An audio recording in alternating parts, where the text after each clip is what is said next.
Welcome to the Thought Brothers. I'm Gary Johnson. It's been a whirlwind week. I'm telling you, Biden out, Harris in. And you know what? I think the men are feeling it, but let's see what the Thought Brothers say. I should note that you see one of our brothers is missing. The interrogator, the information guy, our Bill Spivey, he's on a special assignment. Let's just put it this way. And can't say where he is, but he's out. And he will be back next week, hopefully, with some information and insights. CJ has his strategist that'll be working with him. But we're going to turn it over to the financial analysts. Carlos, what do you got? What's going on this week from your perspective? Hey, look, hello to everyone out there. Before we get into the main news, I just wanted to say, let me backtrack a little bit. You know, we did have a resignation by the Secret Service Director, Kimberly Cheadle. She literally got in front of Congress and couldn't answer any questions. They literally asked her some basic questions. Why wasn't someone assigned to the roof? Her response was, we have to wait till the report comes out in about 60 days. Literally, they were asking the most basic questions. How come that wasn't in your regular threat assessment?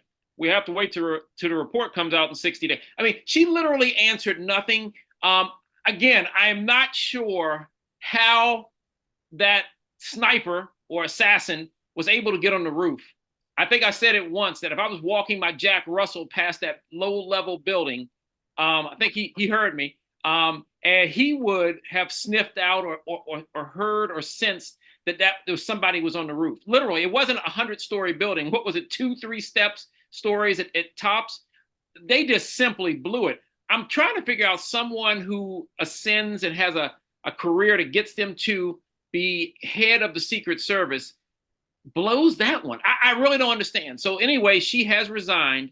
We'll see if that helps to make things better. I'm not sure if she got laxed in her job, what happened, but that really perplexes me on how that could have went down. But she's out. Now, with that being said, maybe all the leaders and dignitaries feel a little safer because somebody else is going to take over. And I'm sure the next person who takes over will definitely check low-level, close proximity roofs. Hey, I would have checked it, and I never worked for him, so I don't know. Okay, but with that being said, Biden's out. He said he was never going to get out. We know he needed to get out, but he finally caught COVID, I guess again, and somehow in the state of having COVID at his home, he decided he's not coming back to run for another term or finish running. Is it shocking news? Yeah, I think it's shocking that he finally dropped out, because he said a couple of days before he would never drop out. Is it shocking to us? No. I mean, I think we knew that, again, some people just age differently. He's had a wonderful political career for 50 years or so, or more than 50 years. It was just time. What can you do? But Kamala Harris is breaking records as far as fundraising. She's collecting more money. Look, I got a personal email from Kamala last night telling me that she's running. She needs my support. It was addressed to me, Carlos. I responded by asking her if she'd be coming to my ceremony in a couple days. Oh, here we go. Hey, look, I doubt she'll show up. But no, I did not send that. I was about to send it. And my wife said, you know what? We're too close to D.C. That might be a political opportunity for her to show up, and then she would take over the ceremony. So I said, you know what, let me leave things alone and just send her a few bucks. So yep, I'm on the train. She has energy, she has passion. I know a lot of people have not necessarily liked her or publicly expressed support for her previously, but what we're seeing now is a lot of younger voters seem to be re-engaged. A lot of female voters seem to be now re-engaged. And I've been told throughout my life there's more females in the world than males. So I would think that stands true for the country. So let's see where that puts us at from a female perspective versus a male. Does she get 90+% of the female vote in the country? I don't know. Does she get 90% of young voters under the age of 30 who weren't going to vote anyway? Those could be X factors that could upset Donald Trump, because I don't think he was factoring on that. I think he was thinking that Joe was just going to ride this one out and he was just going to blow him out of the water. I mean, we all were starting to think that, right? We thought that Biden would just not drop out, and he said he wasn't, but he did. So I think the key is now we have to see where this goes. But there's a lot of things in Kamala's past they're going to bring up. About the number of black men that she supposedly was in charge of incarcerating in California as a prosecutor. All these things are going to come up, but it appears that the Democratic base is, re-energized. So with that being said, with those intros, with those things, come on, man, we got the best political correspondent in the business. Come on, CJ, what you got, man? What you got? I kind of got to be a little smug and spike the football a few times today, because all the people who said, "Oh, Joe Biden will never drop out. What a terrible idea. He's your best chance."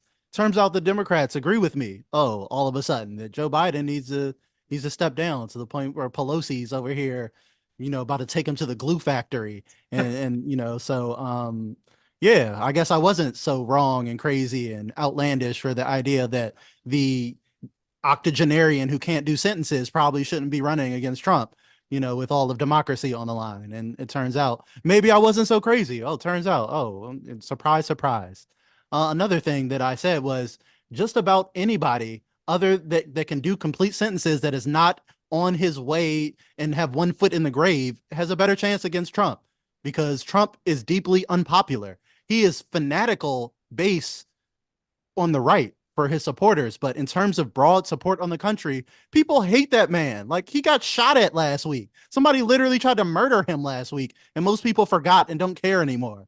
Like, Trump is one of the most hated people in American politics, one of the most polarizing and divisive figures.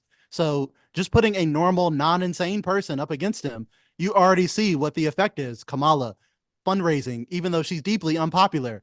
The fact that she's younger than Biden, and also, that makes a big difference in terms of energizing the donors of the base who, if it's Joe Biden, they felt like they were just lighting their money on fire. Why would you donate to a guy that's going to lose? So now they've given them a little enthusiasm. As I said the only logical replacement is Kamala Harris, because she's a sitting vice president. And if you pick anyone else, it's going to look like she was never qualified to be vice president in the first place, because why be VP if not for a situation like this where Joe Biden can't finish the job? I feel like that's what she selected for. So to pick someone else would just make your party look inept and incompetent on another level. So it kind of, Kamala is not a great option, but she's the best option you've locked yourself in with, because you really can't go with anyone else because she's vice president. If she's qualified to be vice president, she should be qualified to run for president. I mean, it shouldn't, and if you're talking about continuing Biden's agenda, it makes the most sense that his vice president should be the one to do that. So I don't like all the people saying they should swap in somebody in the last minute. Although there is a big issue with Kamala Harris that is still going to be a huge problem. And it's not that she's a woman or black, which is the main lines of attack from Republicans, which is hilarious to me that their own speaker has to be like, could you stop with the racist attacks? You're making us look, crazy. Because they can't help themselves. But the real issue with Kamala Harris is not really her policy. She's a standard corporate politician, just like Joe Biden. But at the same time, the issue with Kamala being selected is the fact that she was selected by Democratic elites in a back room. And the fact that she's not popular and been selected as vice president and now basically anointed to run for president is an issue for the party that says the Republicans are a threat to democracy. The Democrats bent over backwards to make sure there was no primary, to make sure the voters could not pick Biden's replacement, that the party elites are going to pick Biden's replacement. And then they're also going to pick the vice president. So now the Democratic voters base is going to have no say in the president or vice president, which is weird for the party that is supposed to be championing democracy. So I feel like that's the main issue with Kamala Harris is she was deeply unpopular. When she ran in the primary against Biden and Bernie, she had, let me check my notes here, 0 delegates, and she had to drop out before her own home state. So it's not like there was this movement that Kamala was popular and an upstart and had this energy. She had no energy. She ran a terrible campaign and got flushed down the toilet before California, her home state. So it wasn't because she's popular or has overwhelming support. They picked her. They picked her because she's a black woman. And if they were logical and picked the next best candidate in terms of the ticket, they would have had the double old man ticket of Bernie and Biden, which is, not great for optics, but that would have made the most sense to bring Bernie's support of the young voters, the progressive base, and things like that. But by picking Harris Biden, now they're kind of stuck in this position where Harris is not popular. If they ran a primary, she might not have won. And if they run an actual primary, likely the voters will pick somebody to the left of what the establishment wants. They'll pick a Bernie Sanders like they did last time. So the establishment will have to, intervene and make sure that the voters don't get to the candidate that they want. So still, that's the issue on the Democratic side. Not that Kamala is unqualified in any way. She's as qualified as Obama or, Biden or any other the standard Democratic politicians. It's the fact that no one voted for her, and then the no one continues to vote for her, and she continues to be elevated in these positions without the consent of the actual Democratic voter base. So I think that's the main issue. But outside of that, luckily she's running against the orange felon, and there's going to be an opportunity there. So for those people that are excited about Kamala, I don't want to stomp on your excitement. I think, I did say that this is a better option than Biden, and at least makes it look like you're not just throwing your hands up and laying down for the election. At least you're going to try to fight and win. But at the same time, she's not a great choice because, again, she's deeply unpopular. She's not super charismatic and doesn't bring a whole lot in terms of policy differences to the table, which is why I thought it was a great decision that she didn't attend the war criminal speech today in Congress. As Benjamin Netanyahu is speaking to Congress today, we basically invited Hitler to make a speech in front of our politicians while they applaud his genocide and listen to his lies. And she made a very good political decision to not attend that, to distance herself from some of Joe Biden's more unpopular policies like the genocide. So if she can do that and continue to make smart political moves like, not hosting a war criminal, something Biden looked like he was going to do, and some other things, I think she could win. She could win, but it's still not going to lead to any fundamental difference in the country. It might be a little less racist and yeehaw in terms of the January 6th type of things. But when Joe Biden and Kamala Harris said, coming off the Trump presidency, that nothing would fundamentally change, they govern like it. And that's why they're struggling. Because as we were kind of talking about pre-show, there are a lot of people that feel like over the last 4 years that Joe Biden and Kamala Harris have done nothing to help them as inflation and other things have gone crazy. And all they have is the threat of Trump. But you have to have a vision to help people on your own. This is the same thing, the same problem that Joe Biden and other Hillary Clinton and other Democrats are going to have is when you have no vision other than the other guy is worse. That's not an inspiring message. So hopefully Kamala can come up with some sort of message beyond Trump is bad.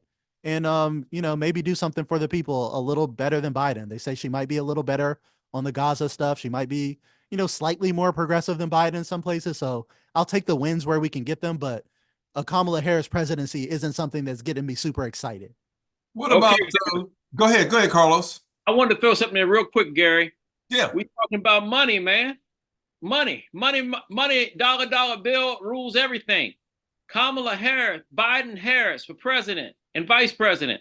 Her name was on the ticket. So because her name was on the ticket, all the money that was already collected can be used by Kamala Harris to move forward. If they had brought somebody else in differently, then that money would not have been able to be used that was previously collected. So money does rule everything. So that made a huge difference as well.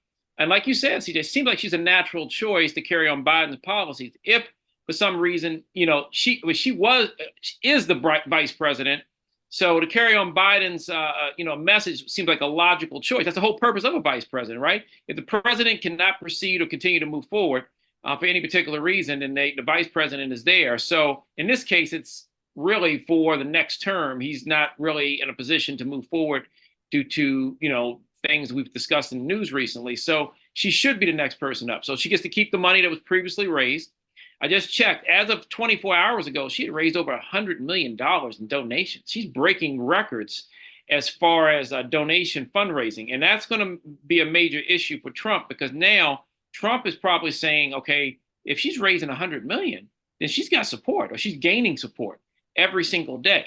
I really and truly believe that Trump thought he was just going to trounce Biden because Biden would never give up. I think this threw a monkey wrench into Trump's campaign.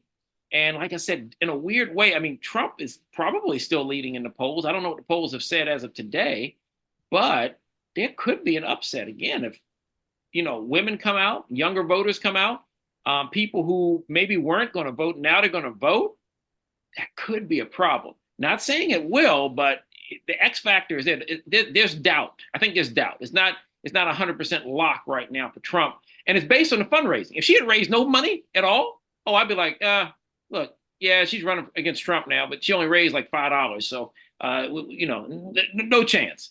But she's broken a record, over 100 million in a couple of days. So that means somebody's supporting her. So that's my latest take from the financial view. Money rules everything around us. Dollar bill, y'all.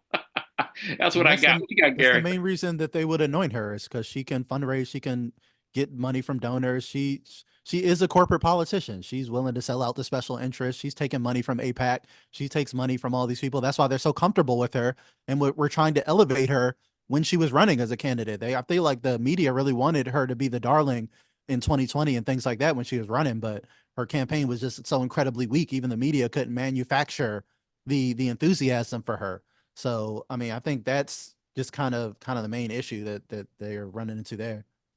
I read a report, I don't know if it's true, that Elon Musk is distancing himself from Trump, and that he was donating $45 million a month to the RNC, and that he's holding back. I don't know if that's true or not, but first he came out and said he was going to donate $45 million a month to Trump to endorse him, and then he walked it back to like today or something like that. Yeah, saying he doesn't subscribe to a cult of personality or something like that. Elon Musk is a moron. He's just the example of like billionaires are not smart, and he's the biggest example that billionaires are not these brilliant geniuses and things like that. He's one of the dumbest people in America with billions of dollars, and shows that everything wrong with our broken system where oligarchs like him get to control and buy politicians at their leisure. Yeah. What about her VP pick? Any what strategy or any thoughts on that? I mean, she should pick someone who's popular. I mean, honestly, don't overthink it. You should stay away from people like Shapiro and people like Buttigieg. Buttigieg already deeply unliked. You don't want to bring a black woman and a gay man on the same ticket. I don't think you would want to do that. Also, Pete Buttigieg is just a smarmy, unlikable personality, so I don't think you should do that. I think Shapiro in Pennsylvania is very, very bad on the genocide issue, so you don't want to bring in somebody who's aggressively pro-genocide if you're trying to distance yourself from that issue. So you should just, she needs to stay away. I've seen some other names floated, but if she can just pick a generic, they're probably gonna pick a milquetoast white guy to keep, the people comfortable there, since he's already a black woman. And just pick somebody with some popularity. You shouldn't overthink this. Again, you're running against Trump. Again, I know there's a myth that Donald Trump is insanely popular, but that is a myth, and the polls are showing that. Kamala is, even in the past couple of days, is polling fairly good. Some favorable polling coming out in her ways, because Trump is deeply unliked. People they did not want to see Trump versus Biden again, and you're seeing just the backlash of that. Even though Kamala is not super popular and all the things we talked about before, look at how much money she's raised for people just being like, thank God, I'll donate to anybody, not one of the two old guys who's already been president. So just to have a new face is already just going to give you some legit enthusiasm. And again, Kamala has an opportunity here to kind of show people that she could be a little to the left of Biden on some places and get some enthusiasm. So she needs to lean into that. Try to lean into that. I don't think she's going to like pick like Bernie Sanders or something, but she'll pick somebody with some degree of young enthusiasm to shore up that part. And she could really damage Trump there with black people and young voters. So she needs to lean into those demographics and try to win there. I was thinking maybe the guy out in Arizona, Senator Kelly, Mark Kelly. Yeah, I've heard his name spun. Yeah, I mean, he seems like he wouldn't, middle of the road, wouldn't offend too many people. I think she may make some moves, like you said, like today, distancing herself from some of Joe Biden's policies and not hosting Netanyahu and cozying up to him. She may make some of those moves, but I've talked to some men today around the country. They're excited. These are middle-aged men who are excited about, like you said, not voting for these two old guys, And Biden's going to address the country tonight, later on after this show, and we'll see what he has to say about that. Go ahead, Carlos. What you got? Well, I was going to say, as far as the VPs, every presidential candidate needs to pick a VP that is something they're not. Donald Trump picked a young guy because he's not a young guy. President Obama picked a white guy because he wasn't a white guy. Biden picked a multiracial, biracial, was the Indian and Jamaican African American woman, right? Right. Yeah. I mean, he picked something and a woman. Okay, Yeah. so something he's not. Yeah. And I think what you guys are saying is spot on.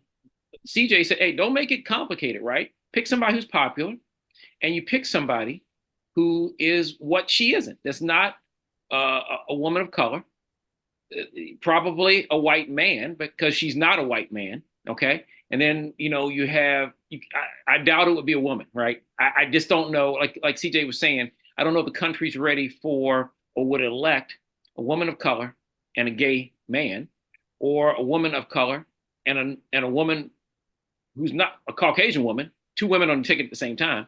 I think you always pick something that you're not if you're the presidential candidate. Okay, so I expect it to be a white man. That's what I would expect. Middle-aged white man, like I said, around 50 to 55 years old. So they have they can be vice president for 8 years and then still run for president. That's always the idea behind it, right? Someone that's not, someone who's popular. CJ, I mean, I think hit the nail right on the head. And then also be aware of this. When you're an assistant, when you're a vice president, or you're an assistant manager, or you're an assistant coach, or you're an assistant anything, if you're number 2 at anything in this world, you go along with your leader's position because you're there to support your leader. You're not there to coach your leader. You're not there to mentor. Number 2 is not there to mentor number 1. If anything, number 1 is mentoring number 2. So basically what I'm saying is Kamala is right now running on supporting Joe's policies, but she's going to have her own. Like if she wins, she's going to have her own. And I think that's what probably gets some people excited because like CJ said, or like Gary, like you said, people are excited about not voting for 2 old guys. I think, don't get me wrong. I mean, Kamala's what, late 50s? 59. 59. Good. Right there. That's what you need. She's not at retirement age. 59 is about as close to 65 as you can almost get within 6 years, where you've got 35 years plus of experience. Okay. I'll take that back. Yeah, yes, you have 35 years plus of experience after coming out of college or whatever, and you're not at the retirement age yet. And that means you're experienced. Okay. You've been in the workforce. You've seen some things. That's probably right where you want to be at to be president. So I think that's a good move. Even if she won 2 terms, wins the first term, wins the second term, she's just slightly over retirement age when she gets out at 67 or 68. Okay, good. And then now she just has to pick someone who's also like I said, between 50 and 55 as a VP. So if she does win and win again, then that person can have an opportunity to run in 8 years. So I think everything's set up. I think you are definitely excited, though, about the opportunity of just voting for somebody with different views. You would think that the difference between 59 and what's Joe, 82? You would think 23 years isn't a big difference.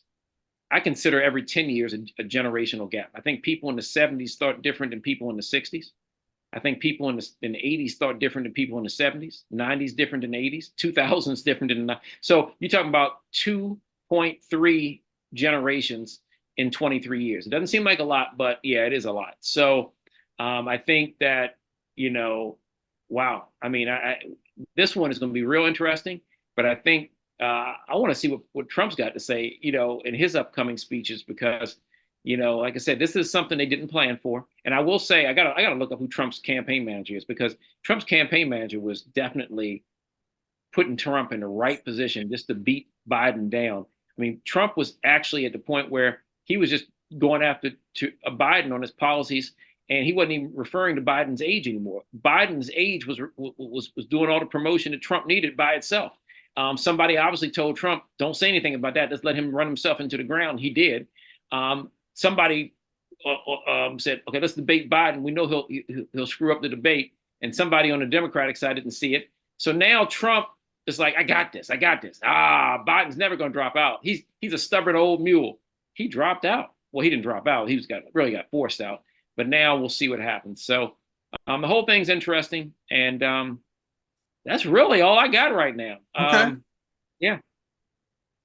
Just to Uh, follow up on your Trump Go point, ahead. that's exactly what happened, because last time when they debated last time the election was around, when Trump was brutalizing Biden over his age, it actually didn't play well with general election voters, because it made Trump come across as mean and cruel and bullying an old man. So like I'm sure his team told him, like, let's just lay off of those attacks, attack him everywhere except his age, because that's Yep. gonna, that's going to play poorly for the general election. I'm sure your voters like that, you being vicious and cruel, but Yep. general election people, it doesn't play well because everybody has an old grandpa that's a little slow and stuff like that. Right. You're right. Yeah, exactly.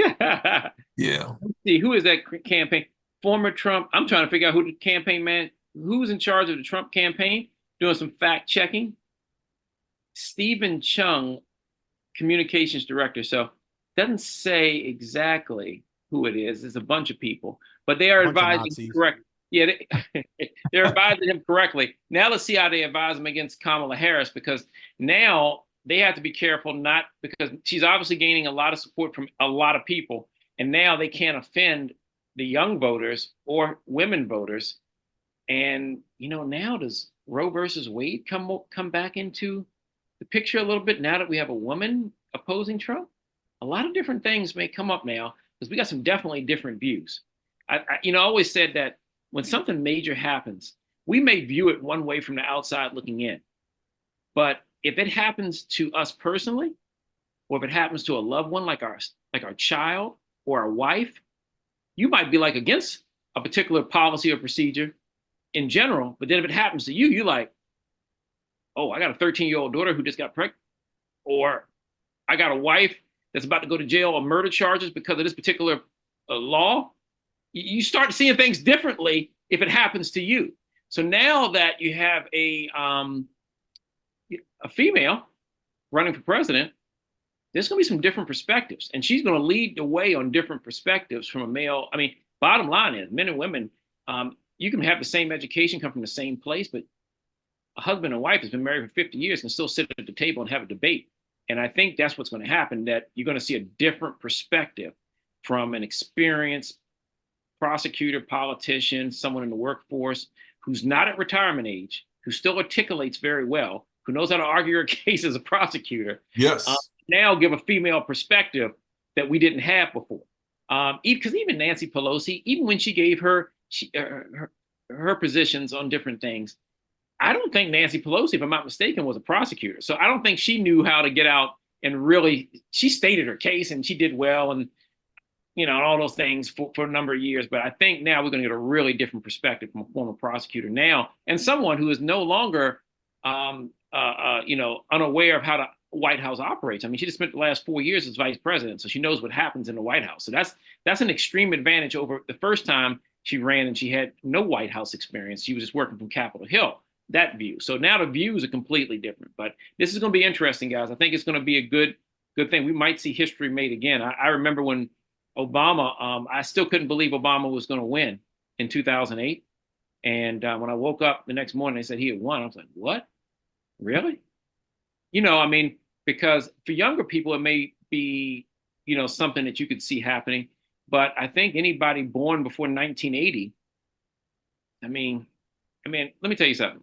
Growing up as a kid in elementary school in the 1970s, a black president, we couldn't get a black manager at the 7-Eleven. I mean, every manager in the country was a white male. I don't care where you went. Women weren't managers. Blacks weren't managers. People from the only manager I saw that wasn't white was when I went to a Chinese food restaurant, and the owner, operator, manager was, someone who was a minority. He was Asian, right?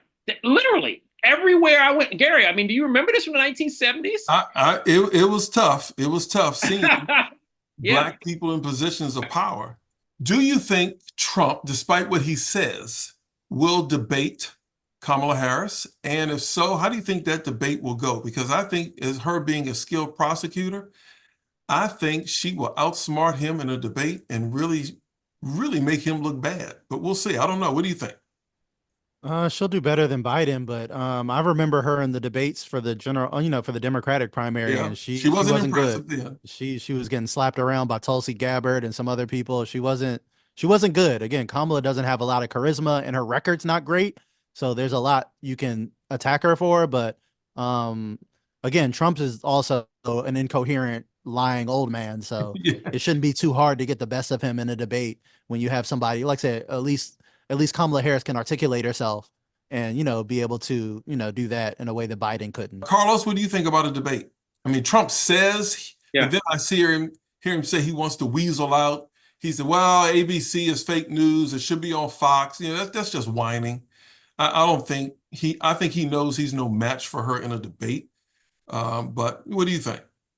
I think that both will try to avoid each other in a debate. I think they'll come up with it's too close to the election time that campaigning will be the priority. Now I could be wrong, but that's what I think. I think they're both going to say the same thing, and we won't see a debate between those two. Now, again, if we do happen to see a debate, I still think that Kamala is she's a prosecutor. She should go with facts, whether people like her or like her decisions or not. She should be skilled enough to go with facts, whereas Donald Trump, if you fact check him, doesn't seem to add up. And No. that's what she's going to lose at. And I think the problem is also, we haven't talked about this, right? But I said this on our previous shows. Optics. Everything is optics, right? Yep. It's not how things are. It's not how things really are. It's how they appear to be. Bottom line is, you can say what you want. Kamala Harris visually is going to come off much better in a debate than Donald Trump. Kamala Harris is going to appeal to younger people just by the way she looks. I mean, it shouldn't be that, maybe that shouldn't be a factor, but in reality, optics makes a difference. And Kamala Harris is going to present well when she just by standing there. Okay, and let's throw it out there. I mean, Okay. she's pretty attractive. Okay, she's pretty attractive, and Donald Trump is orange, and just by optics, I think a lot of younger people are gonna be like, who do I want? The old orange guy? Or do I want the younger, she might be 59, but she probably looks 39 or 49, just by optics, I think younger people who tune in are gonna be like, let me just give a younger person a shot. I think he's gonna lose votes if they both get into a debate as soon as those cameras flash on each other, regardless of what they say. That's my take. We'll see what happens. Looks like we got a guest here. Brother Carl Jones. Carl, can you thank you for joining us there, Carl. Can you hear us okay? Very good. I hear you very well. All right. Well, let me introduce Carl before we close out. Carl, we've been talking about obviously the Joe out, Kamala Harris in. Carl Jones is, and correct me if I'm wrong, you're the president of the Democratic Black Caucus here in Flagler County, Florida. Is that correct? That's correct. All right, Carl, give us some insight from your perspective about what's been going on. Just to give you a recap, I'm feeling some energy around the whole situation. I think all of us are. CJ is a little measured in what he's feeling. Carlos is probably closer to me, but give us some insight where you stand as associated with Democratic politics. Yeah, thank you, Brother Johnson, for allowing me to be on tonight. I heard a little bit of CJ's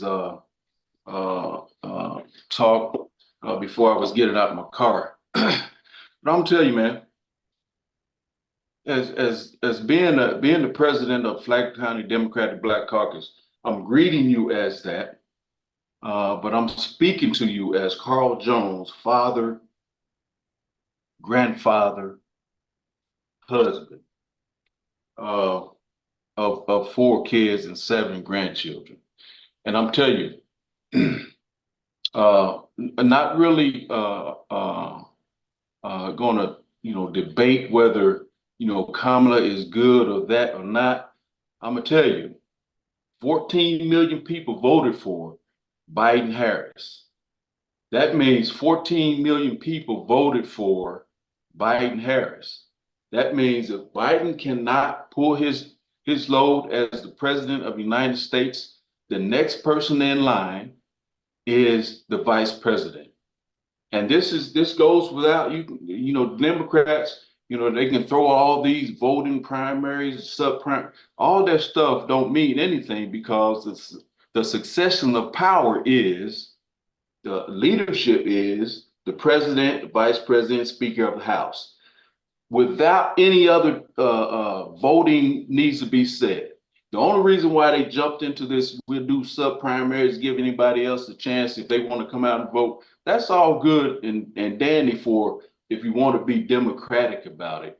But the thing is, when Biden won the presidency, his vice president was Kamala Harris. That means if I cannot pull my load, VP, you take the reins. Without question. I've been in the military 26 years, retired, decorated, very well established, the top level senior NCOs of the military of the United States Air Force. And I'm gonna tell you, any role that I took on, I made sure that if I fall, there's someone to take my space. And that person that takes my space has to have someone to take his space or her space if they fall. That's the succession of leadership. All right. So before all this other stuff plays out, will I vote for Kamala? We start, black folks, we start chopping us down at the freaking hinges before we can take a step. And I'm telling you, as leading the Black cause, trying to get people to understand, man, even if we don't even talk about what our ancestors did for us and died for us, so we can have this right, not privilege, this right to vote. Even not even talking about that. I'm talking about what you leaving your kids when you go on. That's what I'm talking about. And the person that's running on the opposite side of whatever Democrat is running, that does not have the values and the qualities I see and I would follow as a follower, following a leader. If that person does not have that, that person does not get my vote. You understand? So we're picking out values in people, in flawed people. We're picking out values, something that we can say, I'll stand with that person. Last night I was on a call with some black men that got together and just were excited about being able to see democracy in its place, history taking place of a VP that happens to be black taking on the role as the president of the United States. Man, if you can't get excited about that, you don't need to be breathing this air. You understand? So my thing is, baby, everybody has their own opinions. Everybody has their own vote. But I sat on that call for 4 hours, man, just getting excited about what it is we're about to see.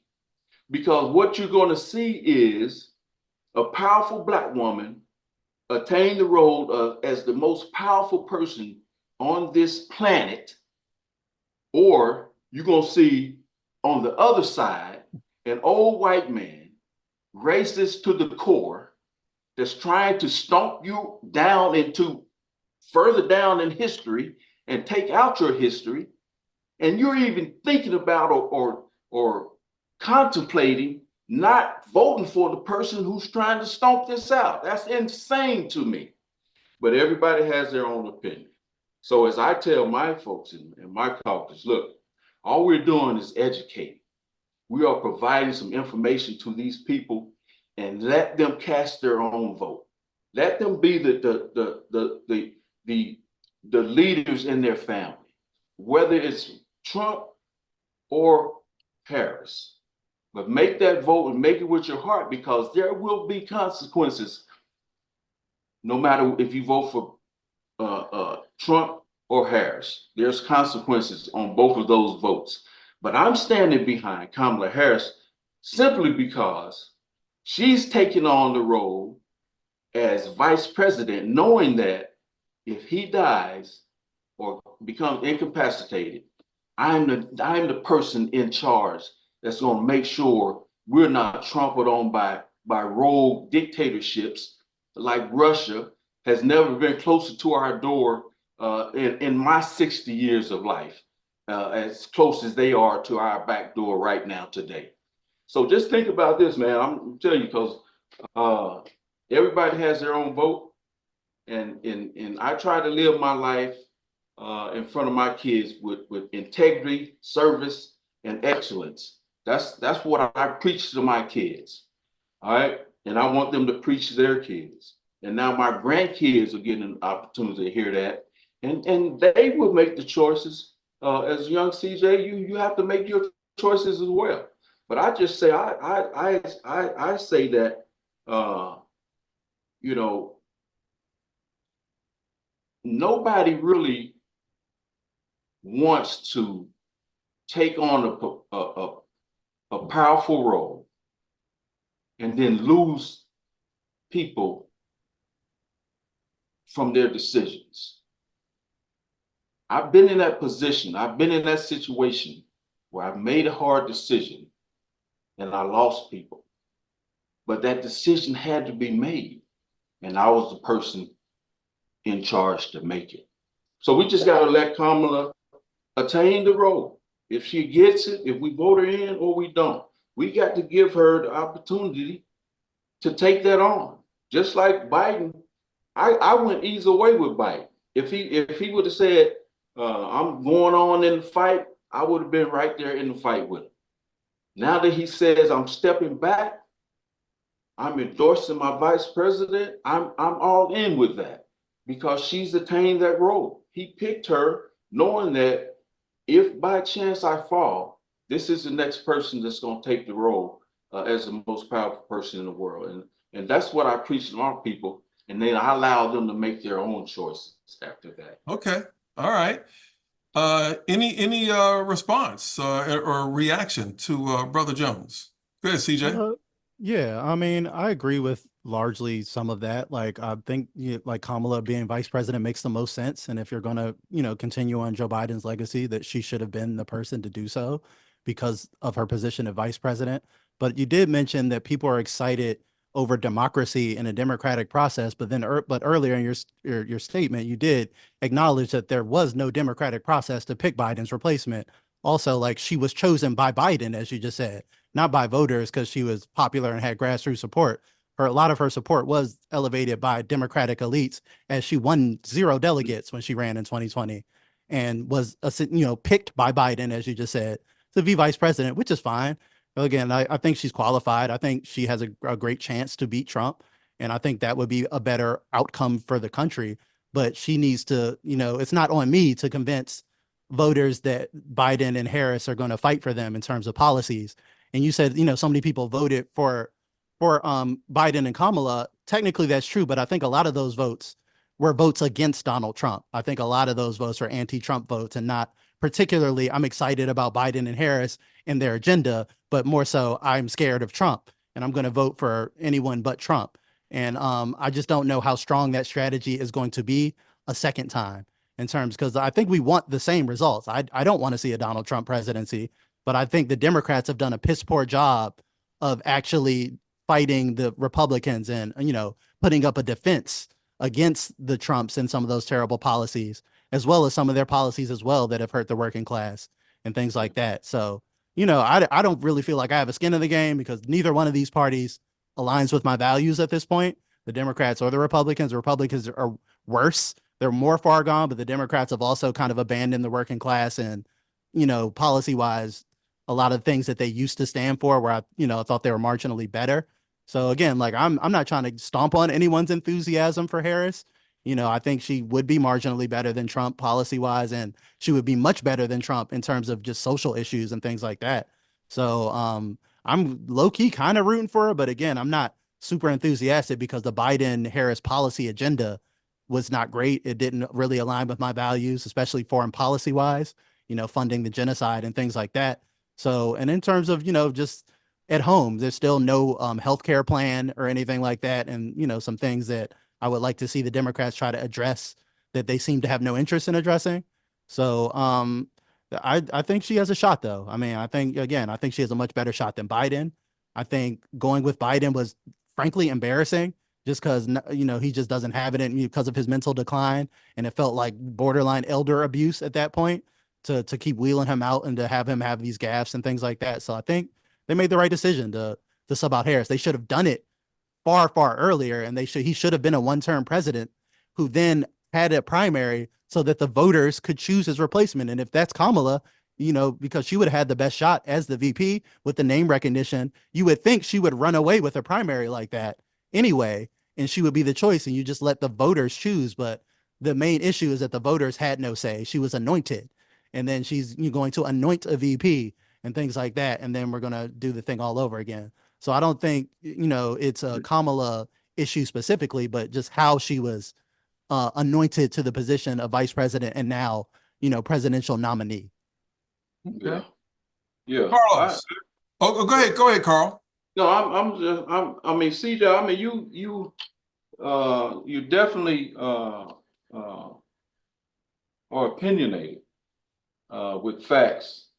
But a lot of times when I keep going back to that the echelon of leadership, because when I first joined the military, not knowing anything about anything really, there was a level of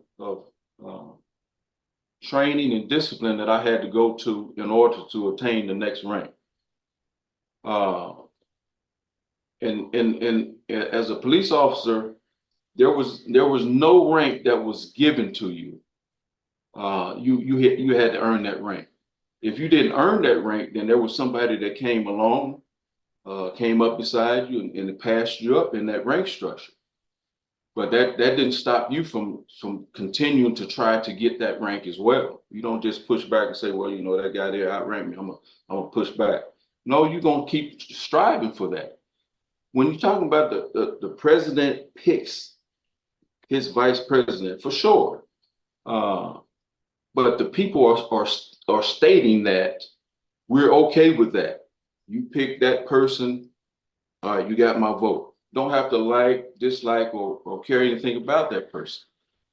You're banking on that the person that you're casting your vote for, that you're pushing forward, you're banking on that person making that logical, intelligent decision on who will be my successor. That's what you're banking on. None of us, when we talk about the qualifications of being president, that's why it's so strange to me that if we're in the game and we're playing a game against one another, and you're changing the rules on me in the game, but you still expect me to play the game so you can win. That's not the way the game is supposed to be played. So the rules are set in stone. They can be changed, but it takes, voting and majority for that. But if you change the rules on me, then that makes me change my way of playing the game. All right. So if I come down and I get an elbow to my sternum once or twice in a game, the next time I come down, I'm not going to look. I'm going to be looking for that elbow to my sternum, and I'm going to do something so you can't put that elbow to my sternum. So Democrats, we don't know how to change the game when the rules have been changed on us.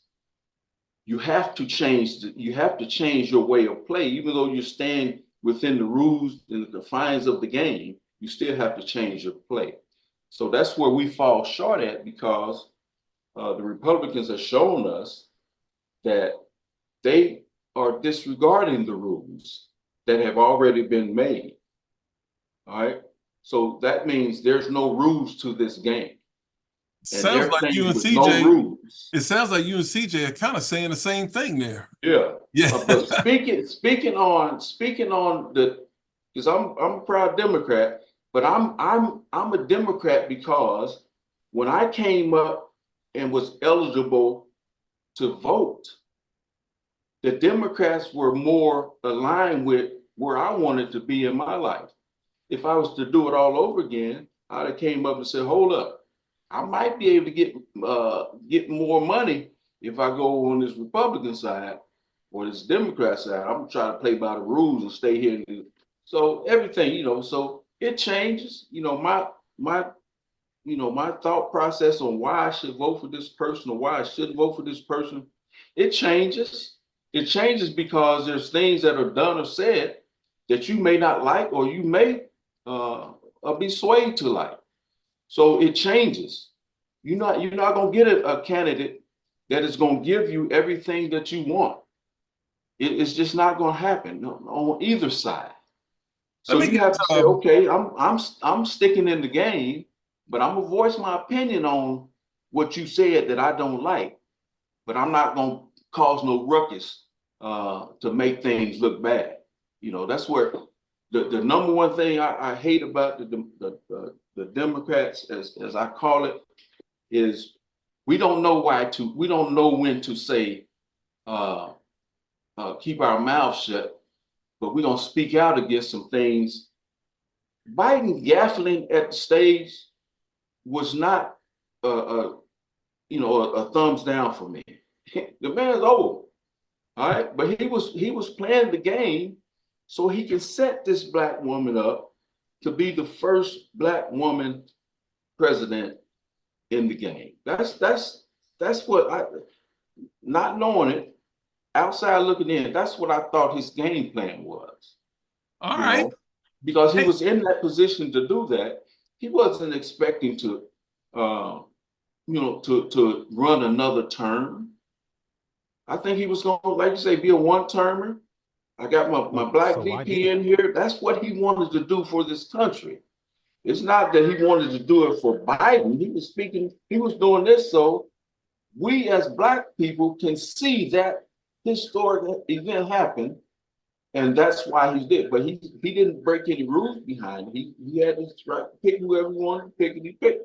Okay, hang on, Carl. Let me get Carlos. Yeah, go ahead, man. No, Carlos. I don't want to take up all the mic time. No, we can wrap up in a little bit. I want to get the financial analysts. You've heard a little bit now, Carlos. What you got? All right. Bottom line is, yep. Number two. Look at it this way, okay? In 2020, there was a democratic process. Biden beat everyone. He earned a nomination. There were several people in the field. He beat them. He got the nomination. Bottom line, boom, done. That was a democratic process. He has a right to choose his vice president. He chose Kamala Harris. The Kamala Harris from 4 years ago, hopefully, is not the Kamala Harris of today. I'm thinking that with 4 years of experience as vice president, seeing how the White House works, she's gained experience over the last 4 years that she would not have gained to make her qualified for this position any other way. She can work on Capitol Hill, but there's a difference between working on Capitol Hill and working in the White House. So I'm thinking she's a better Kamala Harris today than she was 4 years ago. I'm also thinking that based on the fact that the Democrats, they didn't put anybody else up. They didn't run anybody against Biden, okay? So yes, that could have been a much better process to have someone try to challenge Biden. It didn't happen. But the way the game is played, the way the game is set, she is number two. She keeps all that campaign money because her name was already on the ticket that they had collected. Now she's collected over another 100 million the last couple of days. She's got young supporters, people motivated now to come out and vote and support her. She didn't raise $100 million because people just wanted to give away their money. She's motivated some people now. So I think the bottom line is Donald Trump now has a formidable opponent, okay, for this November. Joe Biden has, he's had a great career, 50 plus years in politics. He just aged differently than most people. And at 82, most people at 82 are ready to retire. So he's just ready to retire. Kamala is, at this point, as ready as she's going to be president. Nobody usually, most people don't have 4 years of working as vice president in the White House before they become president. Most of them are elected from being governors or senators or congressmen, but she has worked in the White House for the last 4 years. I can't even think of the last vice president who, if you take Biden out of the mix, okay, take Biden out of the mix, right? But who was the last vice president before Biden who was actually elected president? I can't even think. Gore didn't get it. Okay, it was Bush. Reagan's the first Bush. The first Bush was the last one. 35 years ago? That's 80. Yeah, Reagan came in 80. Yeah. So it doesn't happen all the time. So Kamala has the last 4 years, she's a better candidate, better person than she was. She's going to bring a different view. I think we just need to support her. The Democrats aren't perfect. You won't have the perfect candidate. So I agree with Carl on that. And this is where we're at. Let's see what happens. And I think we do need a different direction. And I do believe optics are going to play a huge part. I just think that a lot of young people are going to look at her and look at Trump and be like, let's give a younger woman a shot. Even though she's 59, she probably looks 39 or 49. And I think the optics is going to play a role. And I think her vice presidential pick, like CJ said, is going to be an opposite. Okay, it's probably going to be a white man. So they can secure votes. Most presidents pick the opposite of what they are. And that's how we're going to roll. And now we actually have an election. We got to fight now. We got to fight for November. It's not going to be a Trump landslide based on Biden blowing these debates and things like that. So we got to fight. So everybody just mount up, man up. Let's get ready for it. Let's get ready to rumble. That's what I got. I just want to respond to something real quick that Carlos said. Like I said, I agree with most of that. I think most of that was pretty much spot on, your analysis and things like that. But you mentioned the 2020 primary of how Biden beat everybody and things like that. There are Biden aides the last 2 weeks before he dropped out talking about how they had to intervene and coalesce to make sure that they beat Bernie Sanders in 2020, who was winning that primary, until Barack Obama made some phone calls. Pete Buttigieg drops out. Amy Klobuchar drops out. Every other candidate coalesces around Biden. So they drop out to give their numbers to Biden to make sure Biden wins. Biden doesn't win that primary without the intervention of the Democratic elite and establishment, which they have themselves admitted on TV the past couple of weeks. They were panicking that people were asking how we got stuck with Joe Biden. That's why, and he should have been a one-term president. As Carl mentioned before, that should have been the plan. He should have been, look, I'll be a one-term president, be the bridge to maybe Kamala or somebody like that. So why didn't he just do that? Why did he try to run again and didn't make it to the finish line? That was just a crazy, it seems like selfish decision from the outside, when you should have been spending the 4 years grooming a replacement like a Kamala Harris or something like that, and just preparing people and preparing her for the job. So I just wanted to push back on the narrative of the 2020 primary of Biden running away with it because of his popularity. And that actually wasn't the case, as admitted by Biden staffers and Democratic elites. And the same with 2024, the primary this year. There are no candidates because they made sure that there were no challengers, and anybody with name recognition was told to not challenge Biden, or your chances in 2028 are toast, which makes sense for a political calculation. So you're not going to flush your chances if you're a young candidate challenging Biden this time around when you want to worry about your political future. So the reason that only Dean Phillips was the only establishment person willing to step in against Biden, and I don't know 13 people that know who Dean Phillips is, there really was no primary. And they went on CNN, and Simone Sanders and all these aides were going on CNN during that time saying there is no primary. We're not having a primary. They literally canceled the primary in Florida. So when you do that, that's what I'm talking about in terms of the optics of why people are a little uncomfortable with it. Not that it's an issue with Kamala particularly because of who she is or her politics, but just of how she was anointed and how Biden was anointed, and coalesced with the Democratic elite in 2020 to basically make sure he got that nomination. Okay. Yeah, one last thing I was going to throw in there too. I don't think this is anything new. I think Carl will probably agree to this. Gary will probably agree to this. There's a process to fill every position pretty much in this country based on EEOC and laws and policies, procedures, and all these different things. But the bottom line is backdoor conversations on every level, at every type of business, corporation, government, military, they happen. Okay, we're going to post this position, okay? These are all the requirements for the position. You think the corporate heads of the company or the corporate military or the military officers don't talk about who will be good candidates for this and what we need to do to support those good candidates, our good candidates to meet these requirements? That's the way it's posed. So I think those conversations that happen and Barack Obama making phone calls is his version of maybe how he had to support Joe Biden on this. But I think, unfortunately, what made this year a little bit different was there were no other candidates on stage, so we can say we're going through the proper procedures. I mean, I think the backdoor phone calls and the backdoor meetings and all those things always happen, but there was just no evident process that we were following the correct policies and procedures for this election. Even though they've done it technically, it would have been much more appealing to the public if we had seen 5 or 6 different challengers for Biden on stage. But I understand where CJ's coming from on that point. Yeah, and that's just what I wanted to highlight. Like I said, it's not it's the lack of the process, like you were saying. I despise the Republican Party, so I don't like that they have a legit line of attack to say that their process was way more democratic than the Democrats' process, where they anointed their candidates and they let their voters choose. They chose a monster in Donald Trump, but they did let their voters choose, because the Republican establishment did not want Donald Trump. They want Nikki Haley or somebody more moderate who's going to be stronger in a general election and not insane on the January 6th and type stuff like that. So the Republican establishment got Trump, got beaten down by Trump again because of the voters. But again, it's a problem when the Republican side has a more democratic process to choose their candidates than the Democratic side, who is supposed to be the side saving democracy. I don't, what I'm saying, that's you're giving the Republicans an opportunity there. Okay. Carl Jones. Yes, sir.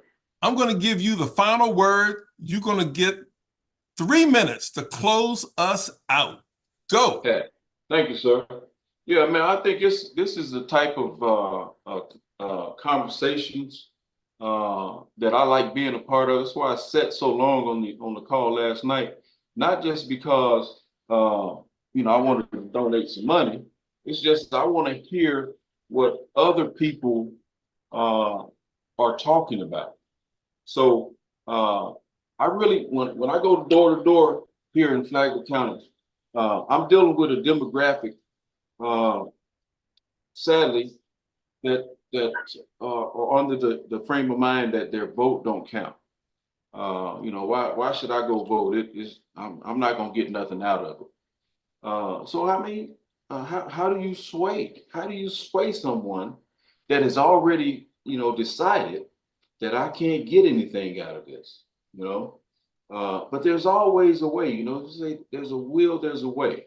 So we just try to say, look, if you have a child that's in the school system, then you should concern yourself with what's going on in the school system. All right. So if I have an autistic child, I'm not really going to be concerned about how my child fits into the school system. I want to know how he fits into the autistic, where they're specifically assigned to help autistic kids. So when I talk to people about voting, I just let them know that this is yours. If I hand you this, and it's yours, you can do with it what you may. All right, but if you do this, you can gain this from that. So when we go door to door, we just try to inform the people, let them know that it's not only their four walls. They have to think about the system as a whole. So I mentor. I'm the president of the African American Mentoring Program. My number one focus as a mentor is making sure this child here has what he needs to compete with the other kids around. So that's where we come in at, to make sure they're knowledgeable of what's happening, not just concerned about what's between my shoulders. So that's what I preach, and that's what I try to teach. So I love this conversation, man, and I would love to see it on a broader scale, because we have some good people in this community that are sitting on their hands because they don't think anything they can get anything out of it. Thank you. All right. Thank you for inviting me, man. Okay. Well, you know what? We could sit on this topic and talk all night long, but we're not. But we got it at least started. We got it started. And, it's going to be a wild ride, I think, between now and the election. And so we're going to have more topics and more shows on this. Going to have a wide swath of guests to come on and give us some opinions. And this is why we call the show The Thought Brothers. So we are the Thought Brothers. And until next time, we are out of here. Hey, man. Thank y'all, man. All right. Hang on for a second there, Carl. Okay.